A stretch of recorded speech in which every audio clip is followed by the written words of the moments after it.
Hello students, welcome to Raghav Pathshala. Last class में हमने आपके 3.3 एक्सरसाइज जो आपकी है पर्सनल जो 3.3 है उसका इंट्रोडक्शन यानी कि परिचय शुरू किया था और एक परिचय का पार्ट हमने खत्म कर लिया था क्योंकि वहाँ हमने पढ़ा था अवयव का परिवर्त और अवयव के परिवर्त के गुणधर्म। और उम्मीद है कि अवयव का परिवर्त और अवयव के परिवर्त के गुणधर्म के कंसेप्ट आपने समझ लिए होंगे।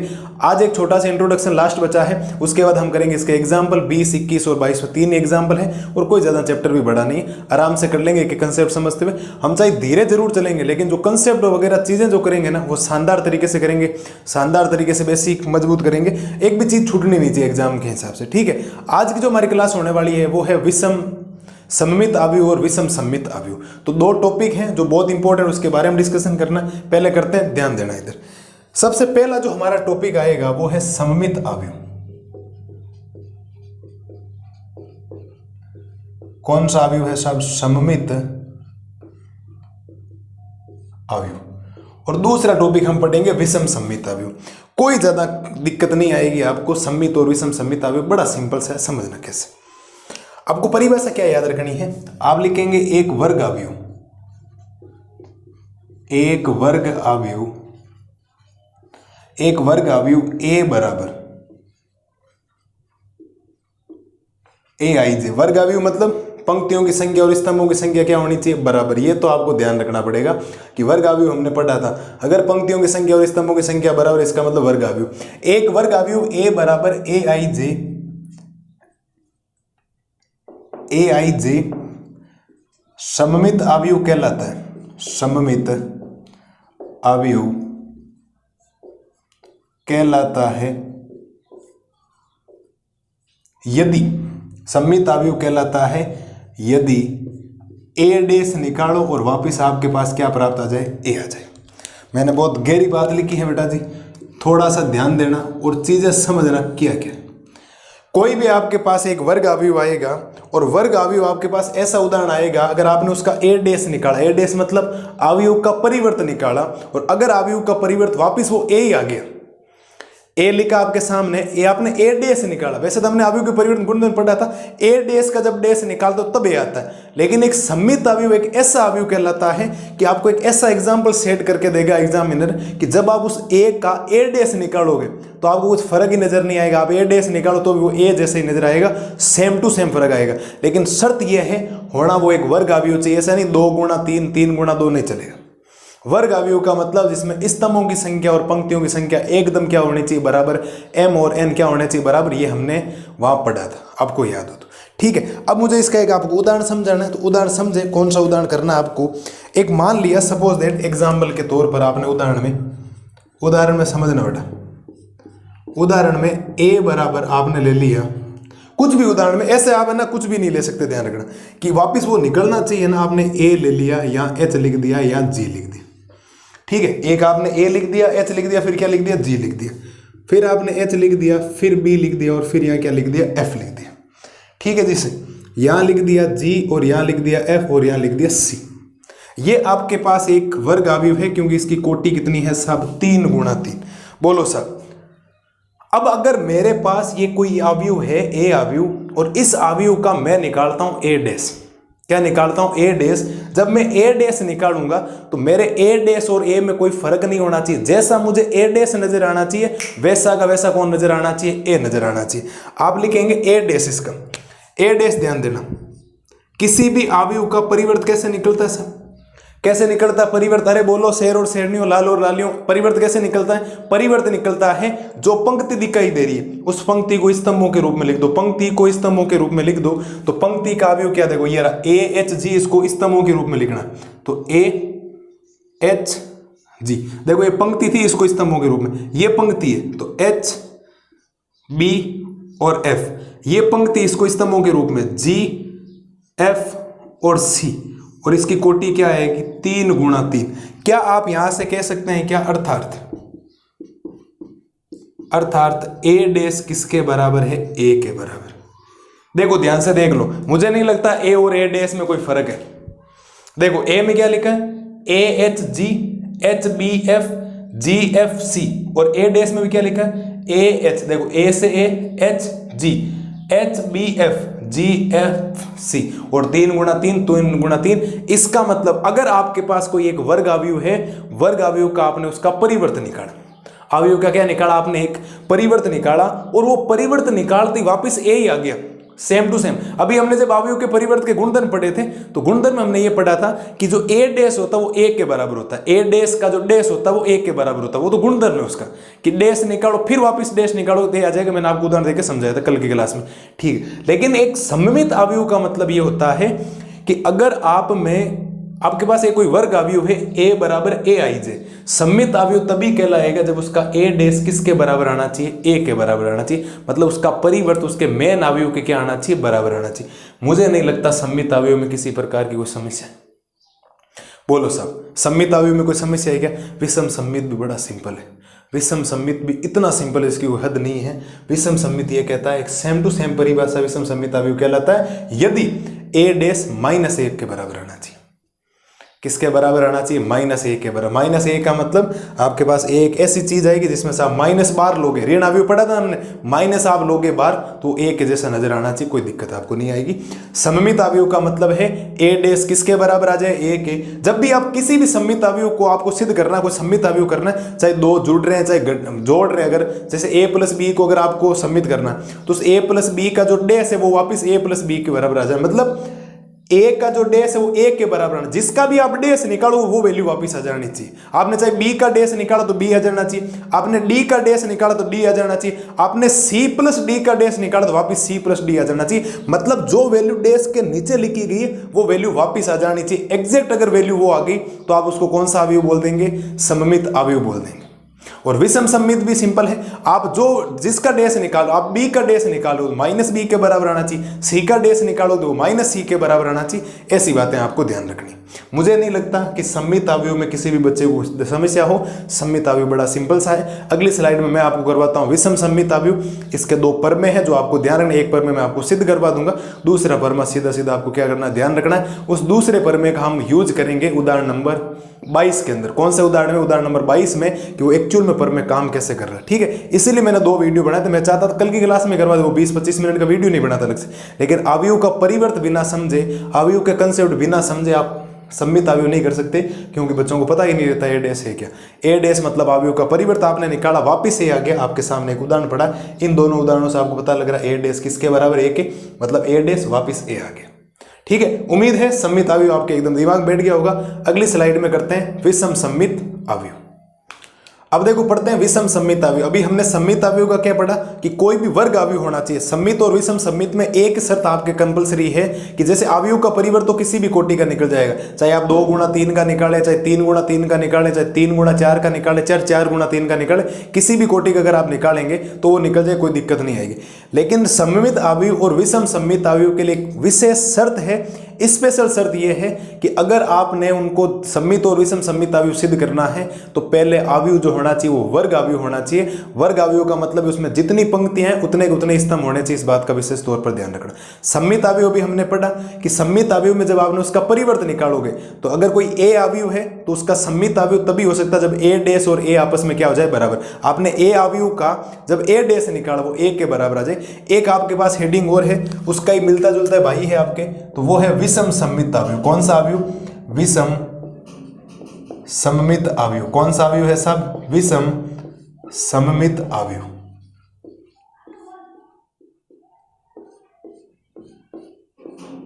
कौन सा अवयव है? अब देखो सममित अवयव की पढ़ते हैं परिभाषा। मैं परिभाषा आपके सामने लिख रहा हूं, फिर कंसेप्ट पूरे समझा दो। आप लिखेंगे एक वर्ग अवयव, एक वर्ग अवयव ए बराबर ए आई जे विषम सममित अवयव कहलाता है। विषम सममित अवयव कहलाता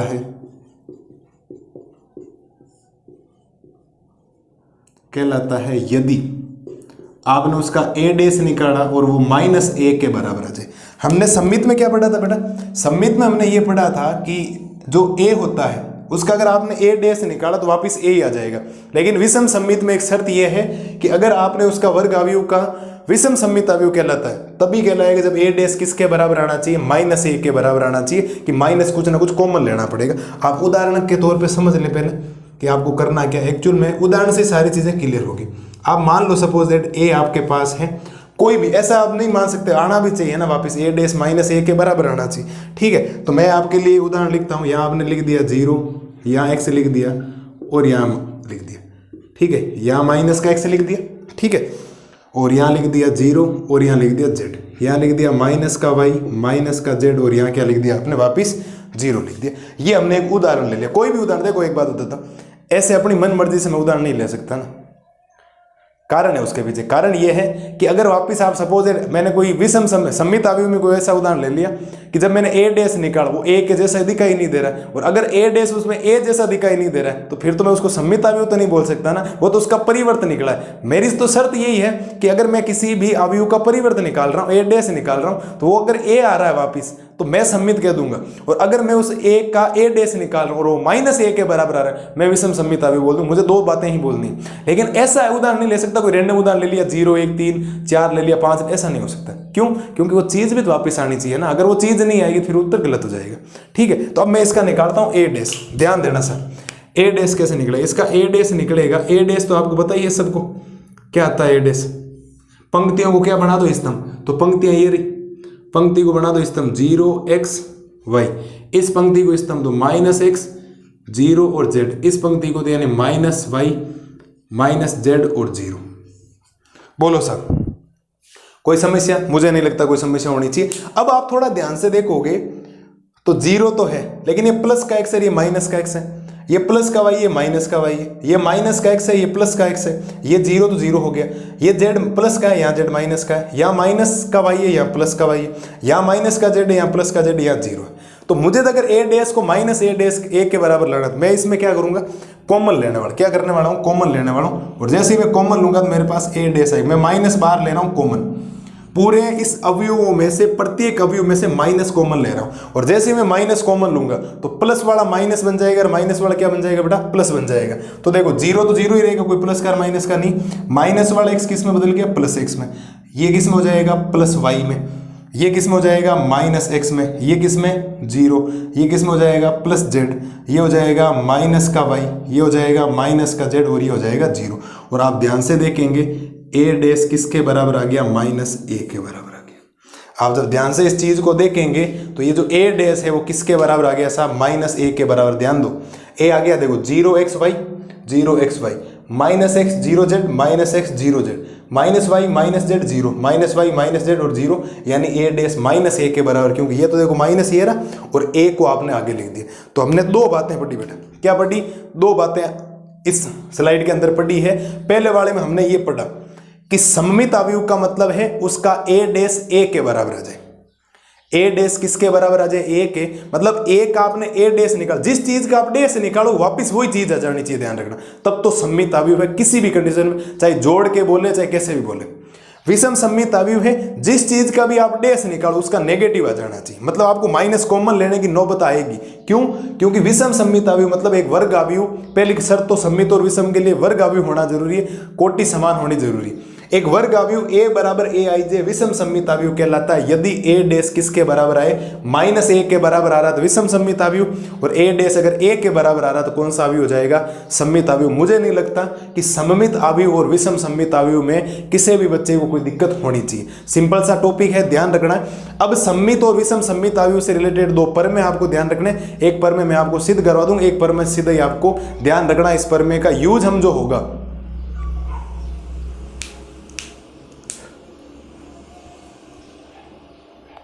इस प्रमेय का जो यूज होने वाला यूज हम करेंगे सवालों के अंदर। उदाहरण नंबर 22 में मैं बता दूंगा, सवाल भी आ रखे हैं, यहां से सवाल भी आता है। ठीक है, तो उम्मीद है सममित अवयव और विषम सममित अवयव प्रत्येक बच्चे के क्लियर हो गया होगा। सममित अवयव का मतलब ए डैश ए के बराबर आना चाहिए, विषम सममित अवयव का मतलब ए डैश माइनस ए के बराबर आना चाहिए। इतना सही सिस्टम है। दोनों सममित और विषम सममित अवयव उन्हीं अवयवों पर लागू होंगे जो वर्ग अवयव होंगे, जिनकी कोटि क्या होनी चाहिए? समान। मतलब पंक्तियों की संख्या और स्तंभों की संख्या बराबर है, तभी आप उनको सममित और विषम सममित अवयव सिद्ध कर सकते हैं, वरना सममित और विषम सममित अवयव अवयव सिद्ध नहीं होगा। उम्मीद है सम्मित और विषम सम्मित क्लियर हो गया होगा। आगे दो परमें हैं जो मैं आपको लिख देता हूँ, सिंपल्स हैं, समझा देता हूँ, फिर भाषा क्या हो जाएगी पूरी, फिर हम एग्जाम्पल में चलेंगे, फिर सवालों में एक एक कंसेप्ट क्लियर हो जाए। जितनी भाषा बताई सबका सब वहाँ फॉर्मूले में आपको लिख के बताऊँ, तो ये यहाँ काम कर रहा है। ठीक है, मिलते हैं जल्दी अगली स्लाइड में दो परमें का सॉल्यूशंस लेके, तब तक आप इनको देखो। अब देखो सम्मित अवयव और विषम सम्मित अवयव पढ़ने के बाद इनसे रिलेटेड दो परमें हैं जो ध्यान रखने। ये परमें इंपॉर्टेंट ज्यादा है, बाकी तो बहुत ही इंपॉर्टेंट वैसे भी है, बट वो क्या है कि आपको ध्यान रखना, केवल उसमें एक वो कथन जो लिखा गया उसको ध्यान रखना है, वो आपको समझना है। बाकी रही बात, ये परमें आपको सिद्ध करके बताना पड़ेगा। किताब वाले ने सिद्ध किया तो मैं भी आपको सिद्ध करूँ, उसने थोड़ी भाषा कम लिखी, मैं पूरी लिखवा करूँ। बोला क्या है, वास्तविक अवयवों वाले किसी वर्ग अवयव ए के लिए a प्लस ए डैश एक सम्मित अवयव होता है। अभी हमने क्या पढ़ा था, ए वर्ग अवयव होता है, और वर्ग अवयव होता है तो ए सम्मित कब होता है, जब ए डैश के बराबर है, ए डैश ए के बराबर है, और विषम कब होता है, जब ए डैश माइनस ए के बराबर है। लेकिन वो कह रहा है कि ए और ए डैश को जोड़ोगे तो भी वो सम्मित होना चाहिए, तब होगा जब वो वापिस आ जाए। तो मैं अलग अलग आपको करवाता हूँ, समझना बेटा। मैं पहले काम करता हूँ केस नंबर फर्स्ट के हिसाब से करता हूँ, आंसर में देखना केस नंबर फर्स्ट, थोड़ा ध्यान से देखना। केस नंबर फर्स्ट में हम लिखेंगे माना b बराबर मान लेते हैं कि a प्लस ए डैश मान ली। मैंने कोई जो अवयव मेरे को सिद्ध करना है वो पूरे वाला a प्लस ए डैश, उसको मैंने b मान लिया। अब ये मुझे एक बात बताओ, सम्मित अवयव कब होगा, जब मैं इस दोनों पक्षों का डैश लेता हूं, परिवर्त लेता हूं, b का भी डैश लेता हूं, और मैं जब b का डैश लूंगा तो वापिस वो मेरे b के बराबर आ जाना चाहिए। ध्यान रखना इस बात को। तो मैं यहां लिख देता हूं, ये समीकरण संख्या मेरा 1 है। कौन सा है साहब, समीकरण संख्या 1। आप लिखेंगे दोनों पक्षों का परिवर्त लेने पर, क्या लिखेंगे, दोनों पक्षों का, आराम से देखें कोई दिक्कत नहीं आएगी आपको, ठीक है, दोनों पक्षों का परिवर्त लेने पर, परिवर्त लेने पर। और पक्षों का जब आप परिवर्त की बात करते हैं तो परिवर्त कैसे होता है, b का परिवर्त क्या होगा, b डैश, बोलो हाँ या ना, और a प्लस ए डैश का जो परिवर्त होगा वो होल डैश में आएगा, नहीं आएगा, बिल्कुल आएगा सर। हमने एक इस जो अवयव को सिद्ध करना a प्लस ए डैश को, उसको मान लिया b अवयव मान लिया ताकि छोटा रहे, उसका डैश लिया, दोनों पक्षों का परिवर्त लिया, इसका मतलब b का परिवर्त b डैश हो जाएगा, और a प्लस ए डैश का परिवर्त क्या होगा, a डैश होगा। मुझे एक बात बताओ, ये तो हो गया आपके पास b डैश बराबर, कल हमने एक गुणधर्म पढ़ा था, आपको याद हो तो क्या गुणधर्म पढ़ा था बेटा, कि अगर कोई दो अवयवों का परिवर्त जुड़ रहा है तो a प्लस b का जो डैश होता है उसको आपने लिखा था a dash plus b dash. बोलो साहब, कल की क्लास में अवयवों के परिवर्त के गुणधर्म हमने ये पढ़ा या नहीं पढ़ा, तो क्या वो गुणधर्म यहाँ नहीं लग रहा, कि देखो ये रहा a प्लस b का डैश लग रहा है, तो ये डैश अलग अलग हो जाएगा। तो पहले हो जाएगा a का डैश, क्या हो जाएगा, a का डैश प्लस a डैश का क्या हो जाएगा, डैश। बोलो बोलो मेरे शेर और शेरनियों, बात समझ में आई या नहीं आई। हमने दोनों पक्षों का परिवर्त लिया तो b का डैश तो b डैश हो गया। अब देखो ये a का डैश हो जाएगा और a डैश का क्या हो जाएगा, डैश। और a डैश का डैश क्या होता है, कल की क्लास में वापस वो भी बताया हुआ है कि जब आप a डैश का डैश लेते हो तो वो किसके बराबर आ जाता है, a के बराबर आ जाता है। किसके बराबर आ जाता है, a के बराबर आ जाता है। आप यहाँ से लिखेंगे b डैश बराबर, b डैश बराबर a dash plus a dash का डैश क्या हो जाएगा, a डैश। मैं इसको या करके ये भी लिख सकता हूँ कि b डैश बराबर हो जाएगा, a को पहले लिख दूँ और a डैश को बाद में लिख दूँ। और क्या मैं इसको लिख सकता हूँ, b डैश बराबर b, b डैश बराबर b लिख सकता हूँ। क्यों, क्योंकि मैं a प्लस ए डैश को समीकरण 1 से क्या लिख सकता हूँ, a प्लस ए डैश लिख सकता हूँ। आप लिख सकते हैं अतः a प्लस ए डैश एक सममित अवयव होगा, एक सममित अवयव है। बोलो मेरे शेर और शेरनियों, किसी प्रकार की कोई समस्या है क्या, तो ध्यान रखना, दो अवयवों के एक अवयव और उसके परिवर्त को जोड़ने पर भी जो अवयव होगा वो भी सम्मित होगा, एक अवयव और उसके परिवर्त को घटाने पर भी जो अवयव आएगा वो भी आपका विषम सम्मित होगा। इस बात में किसी को कोई दिक्कत हो तो बोलो। हमने उसको b माना, दोनों पक्षों का परिवर्त लिया, तो यहाँ a प्लस b का डैश खुल रहा था, a dash plus a dash का डैश, तो a डैश का डैश क्या होता है, a होता है। अब a डैश प्लस a लिखो या a प्लस a डैश लिखो, एक ही बात ये लिख दी। और a प्लस a डैश को मैं समीकरण 1 से क्या कह सकता हूँ, मैं यहाँ लिख सकता हूँ, चूंकि समीकरण 1 से b बराबर क्या है, a प्लस क्या लिखा है, a डैश लिखा है, तो वो मैंने लिख दिया। तो b डैश किसके बराबर आ गया, और मैंने क्या बोला था, जिसका आप डैश निकाल रहे वो चीज़ वापिस आ जाए, जिसका आप चीज़ डैश निकाल रहे वो चीज़ वापिस आ जाए। a का डैश निकाला, a आया, सम्मित बोला। a प्लस b का डैश निकालोगे तो वापिस a प्लस b आ जाना चाहिए। a plus b A minus B का डेस निकालो, ए माइनस बी आ जाए, मतलब जो मेन अवयव है ना उसका डेस क्या वापिस वो आ रहा है, इसका मतलब सममित अवयव है। कौन सा अवयव है वो? सममित अवयव। उम्मीद है कि ये इसमें मेरे हिसाब से कोई दिक्कत आपको नहीं होनी चाहिए। अब अगले वाले में भी आपको थोड़ा सा ध्यान रखना, कोई ज़्यादा टेंशन वाली बात होगी नहीं, मैं बता देता हूँ अगला वाला केस। ये तो आ गया समझ में? ठीक है सर। अगला देखो केस नंबर 2, ध्यान देना इधर, आराम से देखो, आराम से चीज़ें समझो, कोई हड़बड़ाहट वाला काम अपने है ही नहीं। चलो साहब केस नंबर 2 आप लिखेंगे माना इस b बराबर, इसको मान लो a माइनस ए डेस। इस बार ये सिद्ध करना दिए, मान लिया। क्या यहाँ पर भी दोनों पक्षों का मुझे लेना चाहिए? बिल्कुल लेना चाहिए, डेस तो लेना पड़ेगा। वहाँ प्लस के बराबर आया था, यहाँ माइनस के बराबर आना चाहिए। इसको दे दो समीकरण संख्या 1। आप लिखेंगे दोनों पक्षों का परिवर्त लेने पर, दोनों पक्षों का परिवर्त लेने पर, आप जब परिवर्त लेंगे तो आएगा क्या, ध्यान देना। तो b का परिवर्त तो क्या हो जाएगा, b डेस, और a माइनस ए डेस का परिवर्त हो जाएगा होल डेस। तो ये तो बन गया b डेस बराबर, जैसे a प्लस बी का जो डेस होता है वो a डेस प्लस b डेस होता है, वैसे a माइनस बी का भी डेस आप थोड़ा एक अलग से लिख लेना, फॉर्मूला कहीं जगह मिले तो आपको तो ध्यान रखना। जैसे a प्लस बी का होता है वैसे a माइनस बी का डेस हो जाएगा, तो ये हो जाएगा a डेस माइनस b डेस, थोड़ा ध्यान रखना इसको, ठीक है। तो a डेस यानी कि a का डेस माइनस b डेस यानी कि a डेस का क्या आ जाएगा, डेस। तो आप लिखेंगे b डेस बराबर, ये हो गया a डेस माइनस a डेस का डेस क्या होता है, a होता है। a डेस का डेस क्या होता है, a ही होता है। ये बात अभी हमने सीखे, मैं लिख रहा हूँ वैसे भी ब्रैकेट, चिंता करो ही मत आप लोग, कि आपको बता चूंकि a डेस का जो डेस होता है वो किसके बराबर होता है, a के बराबर होता है, ठीक है। अब अगर मैं इस सवाल में से माइनस कॉमन ले लूँ, क्या कर लूँ बेटा, माइनस कॉमन ले लूँ। माइनस अगर मैं कॉमन लेता हूँ तो माइनस वाली चीज प्लस बन जाएगी और प्लस वाली चीज क्या बन जाएगी, माइनस। माइनस कॉमन लेती, माइनस वाला प्लस बन गया, प्लस वाला क्या बन गया, माइनस। और b डेस बराबर माइनस की जगह minus, a minus A dash, a minus A dash को मैं क्या लिख सकता हूँ, b। और अगर किसी का डेस उसके नेगेटिव के बराबर है, उसके ऋण अवयव के बराबर है, तो आप कह सकते हैं वो अवयव कौन सा होगा, एक विषम सममित अवयव होगा। आप लिखेंगे अतः a माइनस ए डेस एक विषम सममित अवयव होगा, यह है एक ही बात है। मुझे नहीं लगता किसी प्रकार की कोई समस्या आपको है।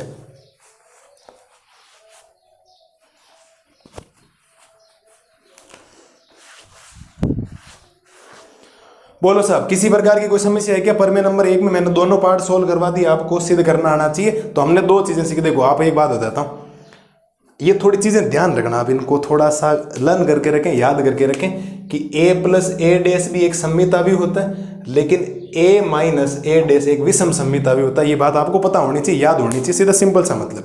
और उम्मीद है ये चीजें होगी, मैंने बेहतरीन तरीके से आपको सिद्ध करवा दी। हमने इससे पहले स्लाइड में क्या पढ़ा था, a प्लस बी का डेस क्या होता है, a dash plus B dash होता है। वैसे a माइनस बी का जो डेस होता है वो होता है a dash minus B dash. ज्यादा कोई दिक्कत नहीं, प्लस है तो प्लस है, माइनस है तो माइनस है। उम्मीद है प्रमेय नंबर 1 का आपको कंसेप्ट क्लियर हो गया होगा, कोई दिक्कत आपको नहीं हो रही होगी। अगली स्लाइड में मैं करवाता हूं आपको प्रमेय नंबर 2, जो सीधा आपको ध्यान रखना है कि इसको विषम सममित और सममित अवयव के रूप में लिखा कैसे जाता है, ठीक है। एक बार आप ये देखो, अगली स्लाइड में करवाता हूं प्रमेय नंबर 2।